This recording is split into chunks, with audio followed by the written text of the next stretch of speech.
It was supposed to be just another peaceful day in the park for Mrs. Marjorie, an elderly woman looking for a bit of quiet time to relax and reflect. But when she encountered a police officer with dark intentions, her sense of safety was completely shattered.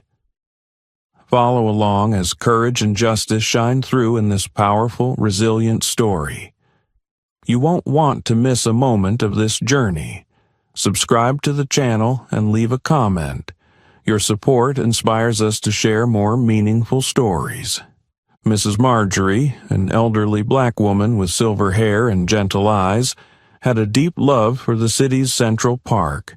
To many, it was just a place to stroll or gather, but for her, it was a part of her life, intertwined with precious memories of her son. Captain James Thompson. Every weekend, she would walk through the park, hoping to see her son while he was on duty, or simply to feel that he was somewhere nearby, quietly watching over everyone and protecting her. Mrs. Marjorie walked slowly along the small stone path, breathing in the fresh morning air. Green tree branches swayed in the light breeze, and sunlight peeked through the leaves, casting shimmering patterns on the ground. She always loved the feeling of peace that came with being in this quiet space, where all her weariness seemed to fade away, leaving only tranquility in her soul. Each step she took was filled with memories of her son, whom she was immensely proud of. Captain James Thompson, her only son, had been a kind and courageous child from an early age. Mrs. Marjorie fondly remembered the days when young James would run around the park, picking tiny wildflowers to bring back as special gifts for her. Those memories were so deeply etched that even now, as James had grown into a brave and responsible police officer, she could still see the image of her little boy in every corner of the park. Since James had joined the police force and was assigned to patrol the park, it had become even more special to her. She would often reassure herself, "With James here, I'm always safe." That thought was a comforting reminder of the protection her son provided, the son she trusted completely, who had chosen a path to uphold justice and peace for the community. Whenever she caught a glimpse of him in his police uniform from afar, her heart swelled with indescribable pride. She never wanted to interrupt his work, but sometimes just a look or a small smile from him was enough to make her day. That day, Mrs. Marjorie decided to visit the park once more. She chose a simple outfit with a light blue scarf, the color her son always said looked good on her. She walked with quiet joy, hoping that today she might catch a glimpse of him from a distance, or even exchange a few words. Every weekend she came here, she carried a small hope for an unexpected encounter, a touch of warmth to strengthen her in life. She walked slowly, savoring each moment in the familiar space. She watched happy families on the lush green lawns, the laughter of children echoing like a familiar melody. Each time she saw such scenes, she thought of her young James, memories that always softened her heart, filling it with warmth and love. But Mrs. Marjorie couldn't know that today would be unlike any other visit. Today, she would face the greatest challenge she had ever imagined in the very park she loved so dearly. Walking to a quieter area where smaller paths cut through dense shrubbery, Mrs. Marjorie stopped to rest on a stone bench. She sat there, enjoying the quiet moment with her eyes closed, listening to the rustling leaves and the gentle scent of greenery. Suddenly, she heard footsteps approaching. She opened her eyes and saw a police officer standing there, someone she hadn't seen before. He stood right in front of her, his gaze cold and hostile, giving her a sense of foreboding. "Hello there," the officer said, but it wasn't a friendly greeting. His tone was curt and mocking, making Mrs. Marjorie immediately feel something was wrong. She tried to smile politely and replied, "Hello." "Well, who are you to be walking around here so freely?" he asked with a smirk. Mrs. Marjorie was a little surprised by the question, but responded gently, "I'm just here visiting my son. He's on duty here." At her reply, the officer's expression shifted from indifference to clear disdain. He sneered, shaking his head with a tone full of sarcasm. "Your son? Who would have thought an old lady like you would have a son like Captain Thompson?" Mrs. Marjorie was taken aback. Why was he so hostile when he mentioned her son? She didn't understand why this man held such an attitude. An unease began to grow within her. She wanted to stand up and leave, but he stepped closer, blocking her path in a menacing way. "Excuse me, I'd like to go," she said, trying to keep calm. But the officer didn't move. He stood firmly in front of her, looking her up and down before sneering. "You think you're special just because your son's a captain?" he asked, his tone dripping with mockery and contempt. "You think you can walk wherever you want and treat this place like your own just because you're his mother?" Mrs. Marjorie felt fear and confusion flooding her. Each word from the officer hit her like a cold wave, making her feel small and powerless. Why would a police officer say such cruel things? She was just a mother visiting her son, but now she felt as though she was being treated like someone with no right to be here. "I just wanted a little bit of peace," she said softly, trying to keep her voice steady, though panic was growing inside her. But her words seemed only to enrage the officer further. He moved closer, his eyes full of threat. "Peace?" he laughed, a chilling sound that made Mrs. Marjorie shudder. "You and people like you think you're above everything because you have family in high places. But let me tell you, here, I make the rules." At that moment, Mrs. Marjorie felt completely threatened. The officer's cold eyes and taunting words left no hope that he would let her go easily. She wanted to stand and leave, but her legs felt locked, unable to move. Tension gripped her, transforming this familiar place into one of dread. Mrs. Marjorie had no idea that today would turn into a nightmare in the very park she cherished. The officer continued to stand there, showing no signs of stepping aside or letting her leave. Instead, his eyes grew darker, his challenging attitude only more apparent. "You think you can do whatever you want because your son's a captain?" he taunted. Pulling a vile, foul-smelling item from his pocket, he shoved it toward her face. "Here, you like moving around freely here, don't you? Then eat this, just to remind yourself of your limits." Mrs. Marjorie recoiled, feeling horror seep through her. She didn't understand why he was acting so violently and bizarrely. Just a moment ago, she'd been a proud mother visiting the park her son protected. But now she felt like a criminal being humiliated. "I don't want to. Please let me go," she said, her voice shaking but still trying to remain calm. But the officer didn't care.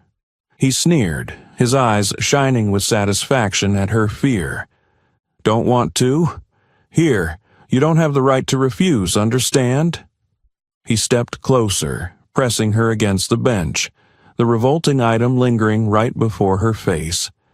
The stench made her want to retch, but his hands held her in place, forcing her to confront this terrifying threat. She tried to look away, but the officer's aggression and intimidating demeanor made it impossible not to feel the fear tightening every nerve in her body. "Please," she whispered, hoping he would understand and stop. But the officer only laughed louder, his eyes gleaming with triumph. "Please?" he mocked. "You think begging will work? No, you and your captain's son need to know you're not special at all." He then shoved the item closer to her, forcing her to take it, while all she could do was sit there, trembling, not daring to resist. She felt each passing second like a heavy weight. All thoughts of safety, of joy in visiting the park, had vanished. She only wanted to escape from this place, from this man, but he seemed determined not to let her go. His abuse of power was all too clear, and she felt utterly helpless in the situation. Mrs. Marjorie closed her eyes tightly, partly to avoid seeing the disgusting object in front of her, and partly to hold back the fear rising within. In her mind, one thought echoed. "James, where are you? Do you know your mother needs you?" She hoped for a miracle, that her son would appear and take her away from this nightmare. But the officer's coldness, the foul smell, and the looming threat enveloped her, trapping her in a nightmare with no escape. But just then, as if by a miracle, she heard the hurried sound of footsteps on the path in the distance. Her eyes filled with hope, and her heart nearly burst as she recognized the familiar silhouette of her son. Captain James Thompson, quickly approaching. Captain Thompson recognized his mother from afar, but what he saw made him pause momentarily, his eyes darkening with anger and horror. His beloved mother, whom he cherished and wanted to protect, was sitting on a bench, her face filled with fear and her hands shaking, while the officer in front of her looked aggressive and defiant. He didn't know what had happened, but just seeing his mother's tear-filled eyes told James that she needed him now more than ever. "What's going on here?"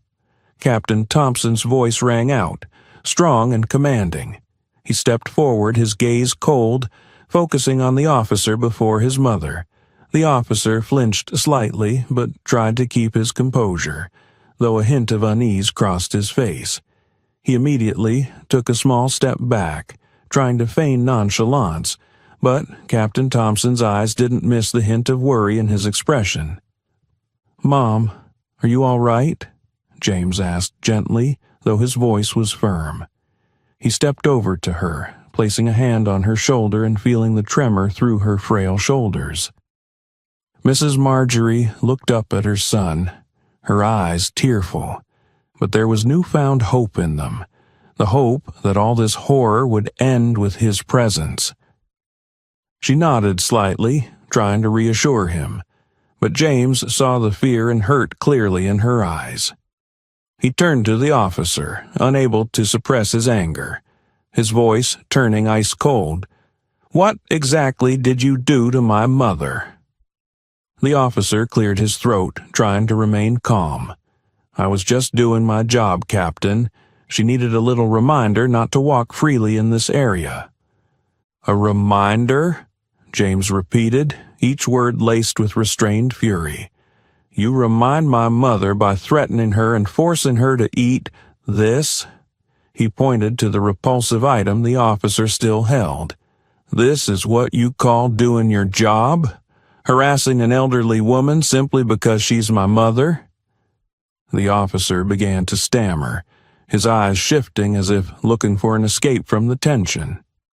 I thought she needed to know her limits, that no one has the right to move around freely just because they have powerful relatives," he muttered, but in the face of Captain Thompson's piercing gaze, every excuse seemed meaningless.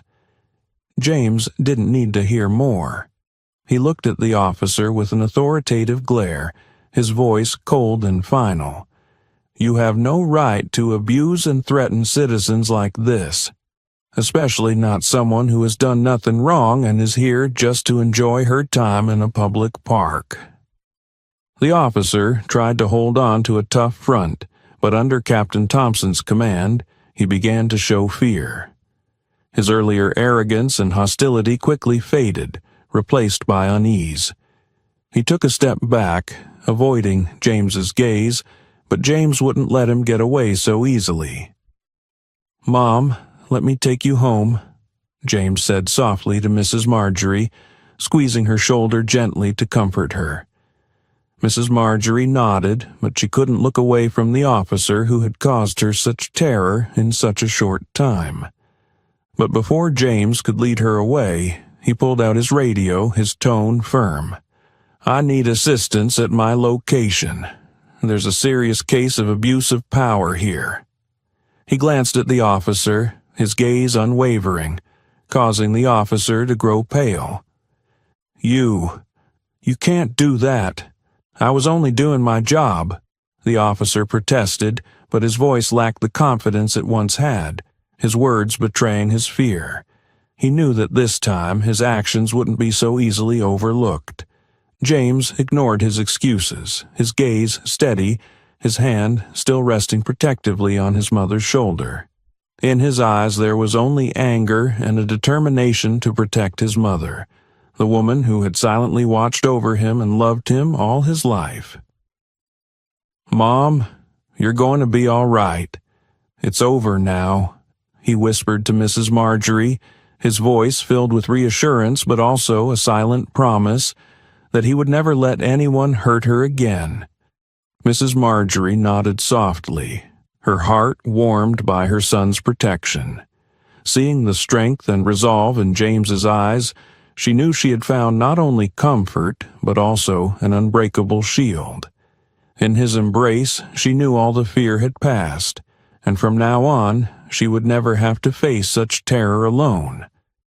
A feeling of safety filled Mrs. Marjorie, and she realized that no matter what had happened, her son's love and protection were what gave her strength, even when facing abuse of power and injustice. But for Captain Thompson, this wasn't over.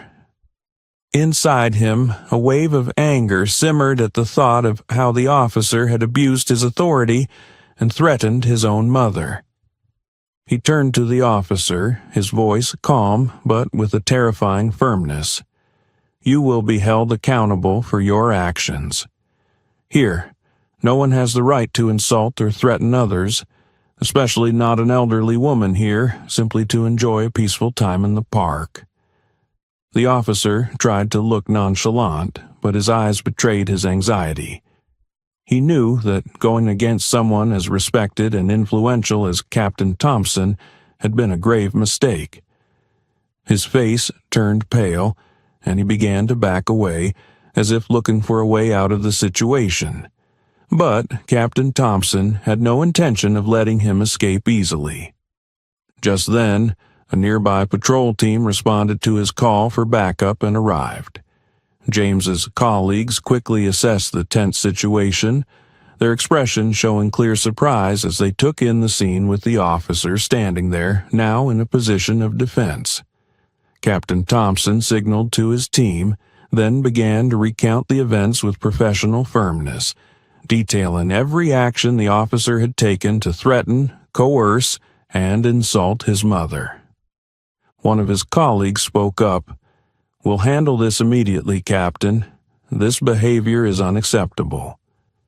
Captain Thompson nodded, feeling his anger ease slightly, knowing that the officer would now face consequences for his actions. He stepped over to his mother, keeping a reassuring hand on her shoulder. "Mom, this will be resolved soon. I'll make sure he never has another chance to harm anyone again." The officer, now realizing he had no way out, tried to justify himself. I was only doing my job. I didn't mean to harm her." But Captain Thompson didn't let him finish. "Your job is to protect the public, not to abuse your power to threaten and insult an innocent woman, especially one who only came here to find some peace." His voice was strong, silencing the officer. Those around listened, some visibly shocked and angered by what they had heard from Captain Thompson himself. In those moments, Mrs. Marjorie remained silent, her gaze calm again, though the feeling of hurt and humiliation lingered. Watching the officer being escorted away, she felt justice was being served, though a trace of sadness stayed with her. How could someone like that be entrusted to protect the community? That question weighed on her mind. "Captain Thompson, would you like us to escort this officer back to headquarters to file a report?" a colleague asked. "Yes, go ahead with that," James responded, his gaze resolute. "I want every one of his actions reported fully to the higher-ups, so no one in our force thinks they have the right to abuse this badge for personal gain." He watched his colleagues escort the officer away, then turned back to his mother. His expression softened. "Mom, let's go home. I'm sorry you had to go through this. This place should have been the safest spot where you always felt peaceful, and instead, this happened." Mrs. Marjorie nodded, her eyes still brimming with tears, but she knew her son had handled everything fairly and with strength. This incident revealed another side of him to her, not only as a protector of the community, but also as a defender of his own family, unwilling to tolerate any wrongdoing. "James, I'm proud of you," she said softly, taking his hand. "I know you'll always stand on the side of justice, no matter who it's against." James nodded slightly, a quiet pride swelling within him at her words. He held her hand as they left the park, though a heavy weight still lingered within him. He resolved to do everything he could to prevent such situations from happening again, not only to his mother, but to anyone else in the community he had sworn to protect. As they walked, he knew that today's events were not just an individual's wrongdoing, but a wake-up call to the system itself. Yet, though the matter had passed, an ache remained in James's heart. He couldn't ignore the fact that here in the park, where he served and guarded every day, his beloved mother had endured fear and injustice. The two walked quietly back to James's car. All the way, Mrs. Marjorie was still shaken, her eyes occasionally revealing weariness and pain. Despite trying to stay calm for her son, she couldn't help feeling deeply hurt. The sense of being threatened and disrespected clung to her, casting a shadow over every peaceful memory she had of this park. Once they were seated in the car, James turned to his mother, his gaze gentle yet tinged with worry. "Mom, I'm sorry you had to go through this. I really can't imagine that the place I work so hard to protect turned into a place of terror for you." Mrs. Marjorie shook her head, managing a faint smile. "It's not your fault, James. I know you always try to keep everyone safe. But today's incident makes me wonder how many others have gone through what I did without anyone coming to their aid?" Listening to his mother's words, James felt an even greater heaviness in his heart. He realized that this wasn't just his mother's pain. It was a shared pain among many others who might have no one to stand up for them. He took her hand, still trembling slightly, a determined look in his eyes, a silent promise that he wouldn't let this happen again. "Mom, I promise you," James said firmly, "I'll do everything I can to stop these abuses of power. I'll ensure that those who misuse authority are held accountable, and no one else has to endure this pain again." Mrs. Marjorie gazed quietly at her son, sensing the resolve in every word he spoke. She knew James kept his promises, and if he vowed something, he would do everything to fulfill it. A mix of pride and gratitude swelled in her heart, though the haunting memory of her moment of helplessness under that officer's cold gaze and demeaning words lingered. "I'll be okay, James," she said softly, trying to reassure him, but both knew that the events wouldn't easily fade. She sat there, letting herself find calm again, but a sense of shame still rose within her, forcing her to take a deep breath to hold back tears. "I'll take you home so you can rest, Mom," James said, his voice still gentle yet filled with resolve. He knew she would need time to overcome her fear, and he wanted to be by her side, even if just to be her support. When they arrived home, James helped his mother out of the car, led her to the living room, and let her settle onto the couch. He got her a glass of water and sat beside her, his hand still holding hers as a reminder that he was always there and would always protect her. After a while, Mrs. Marjorie spoke softly, her voice sad and subdued. "James, do you know what hurts me the most? It's that I lost faith in the place where you work, the place I once believed was a symbol of justice and protection." James felt a pang in his heart at his mother's words. He understood that today's incident had not only hurt her, but also shaken her belief in the values he was fighting to uphold. He couldn't deny that the system he served had its flaws, and his mother's suffering today was stark evidence of that. "I understand, Mom," he said, his voice choked with emotion. "That's also why I'm determined to change this.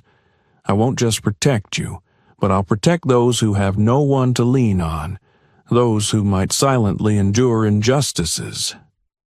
Mrs. Marjorie smiled gently, her gaze softening as she listened to her son. "I know you'll do it, James. I always believe in you, and I trust that you'll bring about good change." Her words gave James renewed strength. He looked deep into his mother's eyes, where he saw steadfastness and faith. In that moment, he promised himself he wouldn't let her pain be in vain. From today onward, he would do everything to protect the vulnerable and help restore trust in justice and a fairer system. The two of them sat in silence, filled with emotion. Although today's events left lasting scars, their love and family bond helped them find the strength to move forward. Together, they knew they would face whatever challenges lay ahead. The next day, news of Mrs. Marjorie's encounter with the abusive officer quickly spread throughout the community. Stories of her unfair treatment and the public's anger became topics of conversation everywhere, from friends in the neighborhood to other families in the city. Everyone was shocked that an elderly woman had been subjected to such humiliation by the very person who was supposed to protect her. Mrs. Marjorie was a quiet woman, seldom sharing personal matters. But as her story spread, she received countless messages and calls from neighbors, friends, and even strangers expressing sympathy and solidarity. Those who had seen her stroll through the park or sit under the large tree with a warm cup of tea couldn't believe that one day she'd been forced to face cruelty in a place she cherished. Mrs. Marjorie was moved by the community's support. Every question of concern and message of compassion became a great comfort, easing her humiliation and fear. It wasn't just sympathy. It was also a collective belief in justice, that the officer's actions would be condemned and rightfully punished. She no longer felt alone or helpless. In her pain, she realized she had not only her family, but an entire community beside her. What touched her most was a call from a young woman named Linda. She shared that she, too, had been a victim of abuse of authority, but had suffered in silence because no one stood up for her. Mrs. Marjorie's story had inspired her to speak out, so that no one else would have to endure injustice in silence. "Thanks to you, I realized I don't have to be silent," Linda said over the phone, her voice filled with emotion. "Your story has shown me that no one should face injustice alone. Thank you for your courage in speaking up." Hearing these words, Mrs. Marjorie felt a profound sense of empathy. What had happened to her was not just a sad story of her own, but had become a source of encouragement for others. A new resolve rose within her, not only to protect herself, but to inspire those around her to stand up for justice. If her story could help someone else feel stronger, then her pain would not be in vain. In the following days, Mrs. Marjorie's story received attention from social organizations and the media. The press began covering the story, and social media was flooded with posts demanding justice for her. Strangers and families who had also faced similar injustices voiced their support and called for reform in the system. They wanted to ensure that no one else would have to suffer the same humiliation as Mrs. Marjorie. Captain Thompson received numerous messages from colleagues, friends, and even strangers expressing admiration for how he had protected his mother and promising to stand with him in his fight for a better justice system. James felt this unity like an invisible force, a confirmation that he was not alone in this mission. One morning, when James took his mother back to the park so she could walk peacefully without fear, they met several residents who came to greet and support them. They said that James's actions had rekindled their faith in justice and courage within the community. They thanked Mrs. Marjorie for not staying silent, for having the courage to tell her story and motivate others. Mrs. Marjorie looked at the people who greeted her, her heart overflowing with gratitude. She hadn't expected to receive so much love and support. The warm words of everyone made her feel as though the park had returned to being the peaceful and safe place she once loved. After that morning, Mrs. Marjorie began to feel stronger. No longer was she the elderly woman forced to sit in silence. She had become a symbol of resilience and the will to stand against injustice. She knew that with the community by her side, she would never have to face her pain alone. This incident showed her her own strength and the value of speaking up and community solidarity. Now, she felt renewed faith, in justice, and a determination stronger than ever. She was no longer the woman who suffered in silence but a part of a wave of change, someone who inspired others to stand up for themselves and fight for a fair society. Recognizing the impact of Mrs. Marjorie's story, the local government decided to establish a Mau Community Advisory Board to oversee issues related to public safety and citizens' rights in law enforcement activities. Mrs. Marjorie, who had once been a victim of abuse of power but had risen to fight, was quickly invited to join this advisory board. When she received the invitation, she was surprised, but a sense of pride and determination filled her heart. "James, do you think I should do it?" she asked her son, her voice hesitant, but her eyes sparkled with hope. Captain Thompson smiled, taking her hand. "Mom, you've already become an inspiration to so many people. Your presence will reassure everyone that we are truly working for the benefit of all. I'm proud of you." With her son's encouragement and the community's support, Mrs. Marjorie accepted the role. When she officially joined the Community Advisory Board, a new wave of support and hope arose. The community trusted that with Mrs. Marjorie, who had endured such pain, stories of abuse of power would be taken seriously and addressed with greater urgency. In the first few weeks, Mrs. Marjorie attended meetings with representatives from the government, police, and nonprofit organizations. She listened to each story and concern, especially from those who had faced abuses of power and felt a great responsibility on her shoulders. In the past, she was just an elderly mother visiting her son at the park, but now she was a voice for the voiceless, someone who would speak up to ensure no one else had to endure the same injustice. In an important meeting of the advisory board, a police representative spoke about their commitment to reform, emphasizing increased training and ethics checks within the force. Mrs. Marjorie, with her painful experience, spoke up to share her feelings and remind them of the importance of compassion and respect. "Power is not something to be abused," she said, her voice soft yet clear. Ordinary people like me, like all of us here, only want to live in a fair society where those granted power use it to protect, not to threaten." Her words created a moment of silence in the room, with delegates and police representatives listening intently. Some even bowed their heads, as if reflecting on their responsibilities. Once someone who felt helpless and afraid, Mrs. Marjorie had become a symbol of determination and justice. Her presence, as someone who had suffered, brought a new meaning to the meetings, reminding everyone of the need for reform. As time passed, Mrs. Marjorie's involvement in the Community Advisory Board brought about positive changes.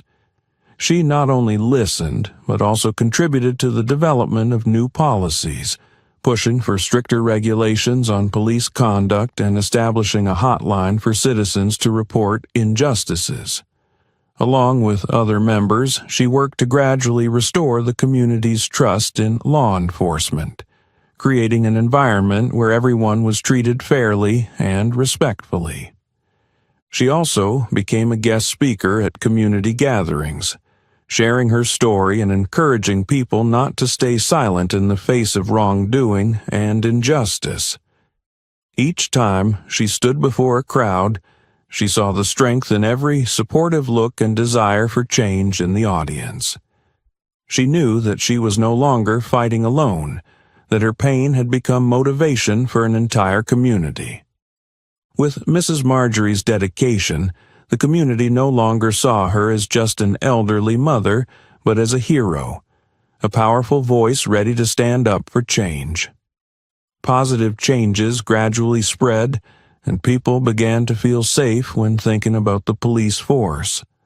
Trust was restored, and Mrs. Marjorie knew she had contributed to that.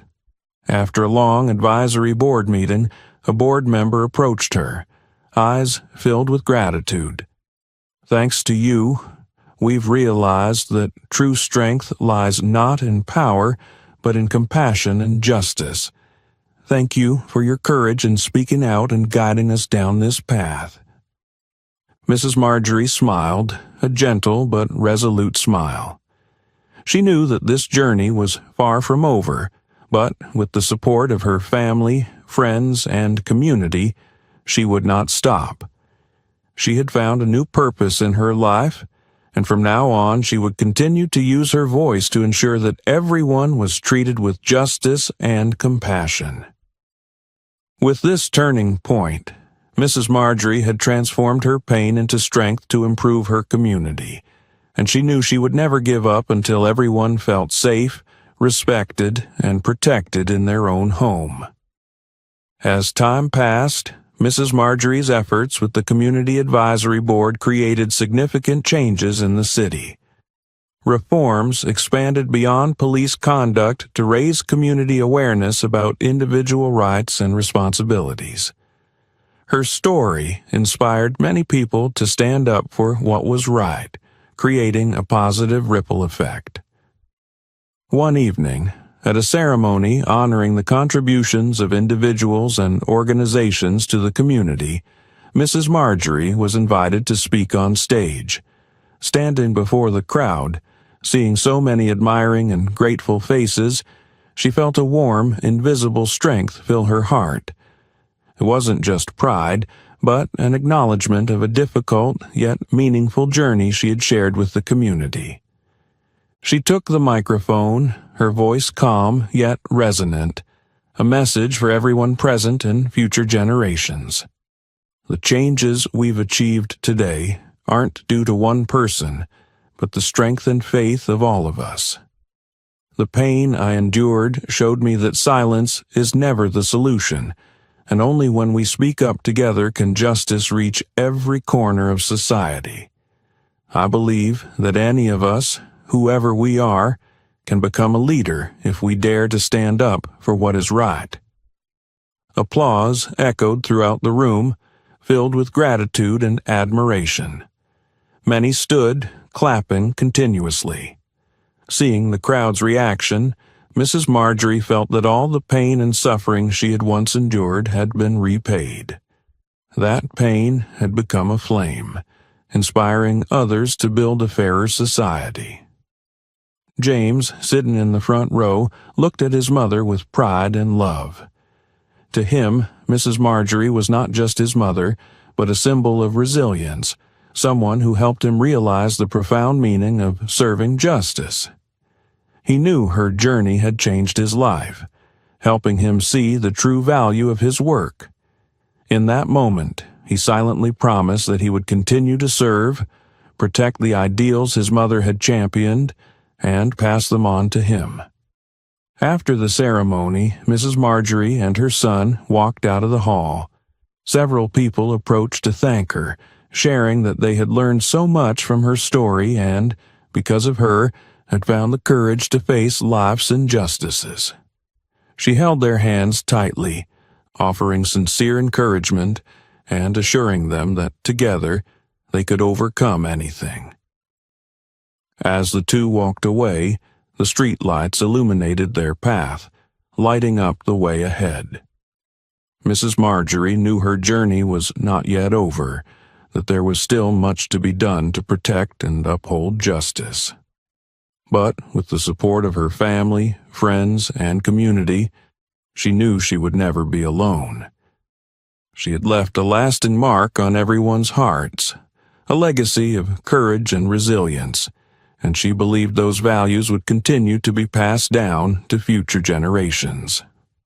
As she walked with her son, Mrs. Marjorie smiled, a smile filled with faith and peace. Though the storm of injustice had once entered her life, she had turned it into a source of strength to help others. Now, looking toward the future, she was confident that the changes she had helped create would be the foundation for a better society, one where justice and compassion were always upheld. With a bright hope in her heart, she knew she had completed a meaningful mission, and she would forever be a symbol of resilience, compassion, and justice in everyone's hearts. This story of Mrs. Marjorie overcoming pain and injustice, turning it into strength to spread belief in justice and compassion throughout the community, reminds us that even in adversity, each person can create change when they bravely stand for what is right and unite for a common goal.